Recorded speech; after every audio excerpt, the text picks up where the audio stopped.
Hello and welcome back to a brand new episode of Sam Talks Nerdy. Hope you're happy, doing well, dominating life, just crushing it. It's a time once again. It's time for the monthly wrap up. Same deal as always. We look at the news from the previous month, this time being March, and we have quite a bit to talk about. So let's get into it.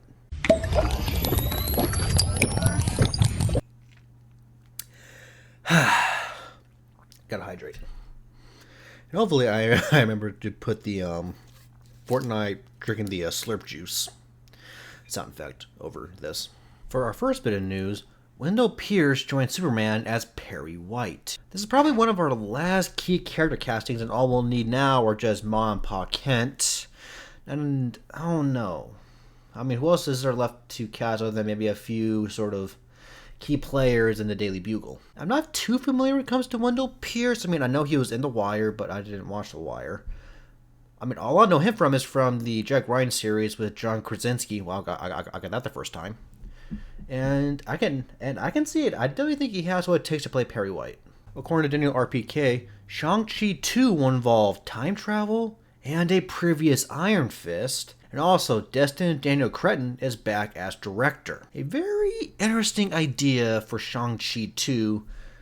A lot of people, myself included, do want to see Iron Fist and Shang-Chi 2 because this would be a good way to bring him back into the MCU. Though I was kind of hoping for Danny Rand and not a previous holder of the mantle. But then again, if there's time travel involved, could we get Orson Randall or the Iron Fist we got or saw in the World War II footage in Season 1 of Iron Fist, which I think that's Orson Randall. But then again, I think that was the body that was seen in Season 2 that Davos carved the dragon tattoo out of. I haven't seen Season 2 in quite a while because, let's be fair, Iron Fist isn't really the best of the Netflix shows, though I did think Season 2 was a vast improvement. But either way, give me Iron Fist in the MCU, and hopefully, if this does end up being a previous Iron Fist in Shang-Chi 2, this could pave the way for Danny Rand to come back in the MCU. And actually, speaking of Danny Rand, Finn Jones posted this picture on his Insta story, seeming to hint that he is coming back as Danny Rand in the MCU. The biggest thing is this Power Man and Iron Fist comic, and the Here's Fire comic, and then there's this book, which I think has to do with immortality. Don't quote me on that. And I've always been down with Finn Jones coming back as Danny Rand. I personally never had an issue with him as the character. How he was written, on the other hand, that's a different story. Plus, if Charlie Cox, Jon Bernthal, and the rest of the Daredevil cast are coming back, it's only fair to get the rest of the Defenders as well. I just hope we finally get a comic accurate suit with the green jumpsuit, the yellow bandana. I know we got the yellow bandana in Season 2, but I want that with the green tights. Also a veteran Danny Rand. We have our first look at Jon Bernthal on set of Daredevil Born Again, looking a little roughed up. Apparently he was taking a break with some other extras that were also looking a little roughed up, so it looks like Frank was dishing out some punishment. And it looks like he's wearing a black combat shirt, so I wonder if this means he has an upgraded look. Like, are we getting a new skull vest or a new skull, or is it just the normal vest or the vest from the original series, but now he just wears a black combat shirt? Because in the original series he would either wear a black sweater or whatever shirt he had on at the time. I hope it's an upgraded look. I mean, I like the skull vest, but I don't know, it just some about it just didn't resonate with me. Well, it's been declared, Nicolas Cage shared that he's been talking to Amazon about starring in the Amazon Prime Spider-Man Noir series. Man, I hope this happens. You really cannot go wrong with Nick Cage these days, or that's what I say because I'm a huge Nick Cage fan. So, Nick Cage playing Spider-Man Noir in live action? Sign me up. Or maybe he'll voice Spider-Man Noir. Who knows? If he does play Spider-Man Noir in this, is there a chance this could be the same Spider-Man Noir from the Spider-Verse films? I think that version could easily hold his own project, so hopefully this is the case. This is a pretty big piece of news right here. A Teen Titans movie is in development for the DCU, and Supergirl Woman Tomorrow's Anna Nagura is tapped to write the script. This movie has been rumored for quite a while now, with reports and speculation and so on and so forth, and people asking James Gunn which of these characters are going to get a movie, and Teen Titans usually like on one of the choices, and he's like, oh, it's one of those. So It's finally confirmed that we are getting a Teen Titans movie written by the same woman behind Supergirl Woman of Tomorrow's movie. And that has to say something about Supergirl Woman of Tomorrow if that same scriptwriter is also doing a Teen Titans movie. And apparently James Gunn is really happy with the scripts for Woman of Tomorrow, so this has to be a good sign. I'm curious what the roster will be. I definitely think Damian will be a part of it, but other than him, who knows? Maybe something similar to what we got in the DC animated movies. My ideal roster is Nightwing and Starfire as the veterans. Then we have Damian, and then next to him we have like Wally West if he's not the Flash in the DCU. If he is, Impulse. Then next to him, I want to say Beats Boy, Raven, and then maybe Terra for that Juice contract stuff. And a lot of good villain options as well, but maybe for a starter, I would have to say either Brother Blood or Mad Mod. Probably Brother Blood. Brad Winterbaum confirmed that we are getting a Nova project for the MCU. What this project will be is unknown. I vote movie. But my next question is, which Nova? Richard Rider or Sam Alexander? Well, I am more familiar with Sam Alexander thanks to the Ultimate Spider-Man cartoon. I do want Richard Rider.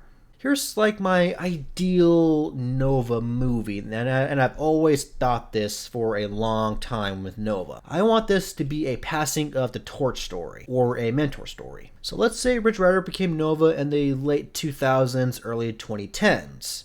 And then he's been Nova since then to whenever this movie takes place, say the late 2020s, maybe early 2030s. Who knows? And he takes on Sam Alexander as a sort of apprentice or the next person to become Nova. Maybe even with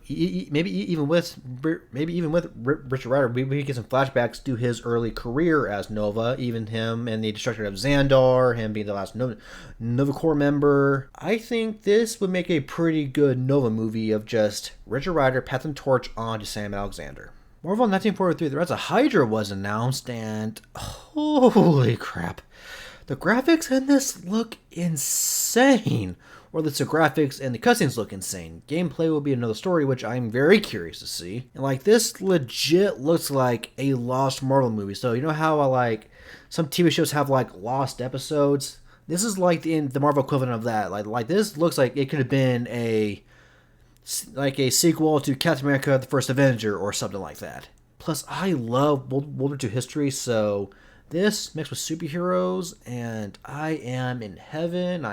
I am happy. Sakari Payton as Azuri, love it. I really hope we get some gameplay here soon. We also had Marvel Rivals announced, and while it looks like an Overwatch clone, I will admit I am curious. So I will probably be giving this a try when it comes out, and we'll see. Maybe this will be my new obsession. I was pretty crazy about Overwatch for a while. According to Can We Get Toast, Sony has tapped Seth Rogen to write and produce an animated R-rated Venom movie. And I am totally down for this. Seth Rogen has really delivered some banging superhero such comic stuff over the years with like The Boys, Invincible, the Teenage Mutant Ninja Turtles. Plus, we could finally get a non-watered down, like borderline radar when it's actually really hard PG-13 version of Venom. Also, according to Can We Get Toast, you will see Franklin Richards in the upcoming Fantastic Four movie. And this is something I felt could happen, but I don't want it to happen. It's too soon to have Franklin Richards. Also, according to Daniel RPK, the Fantastic Four will be set in another universe. And I mean, yeah, this might be the best move, so it's not bogged down by the MCU timeline. I always thought that like they could make it work. I mean, I shared my idea of how they were active in the 60s, and then they disappeared, and then S.H.I.E.L.D. kind of, sweeps them under the rug, gets rid of all traces of them, so they're kind of like a dirty little secret of S.H.I.E.L.D.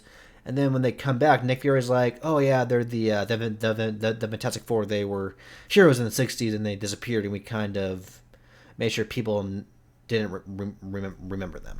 The development of the Fantastic Four is very interesting. Hopefully we'll get some more solid details during San Diego Comic-Con, if it is still happening this year.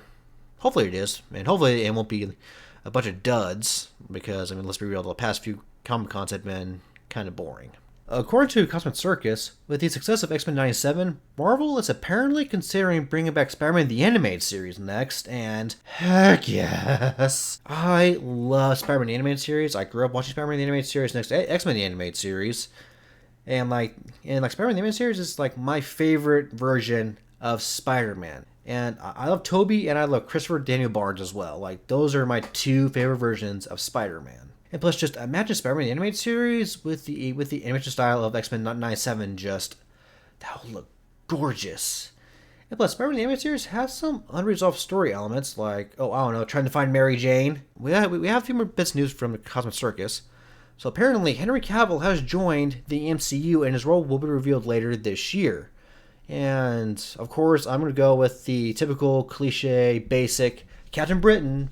But I feel like there's some other characters he could play, like the Beyonder, Cyclops, Wolverine, which apparently he could be cameoing in Deadpool 3 as a variant of Wolverine. Maybe even Mr. Sinister. I mean, apparently Nando V Movies thinks he can make a pretty good Mr. Sinister. So, I mean, I don't see it. I don't see it. And also, apparently Marvel is considering developing a MI13 project and Agents of Atlas project. And, okay. I'm not too familiar with those groups, so yeah. And that is it for the news. Some pretty good stuff this month. And also, I do hope it's true, like the Spider-Man the Animated Series revival. And yeah, what was your favorite bit of news? Comment below. And until next time, make sure to follow me on Apple Podcast or Google Podcast or Spotify, or I guess just Spotify now. Leave me a 5-star rating and a good review where you can. If you're watching me on YouTube, do the usual stuff of like, comment, and subscribe. And until next time, stay well, stay healthy, and I will see you or talk to you then. Peace out.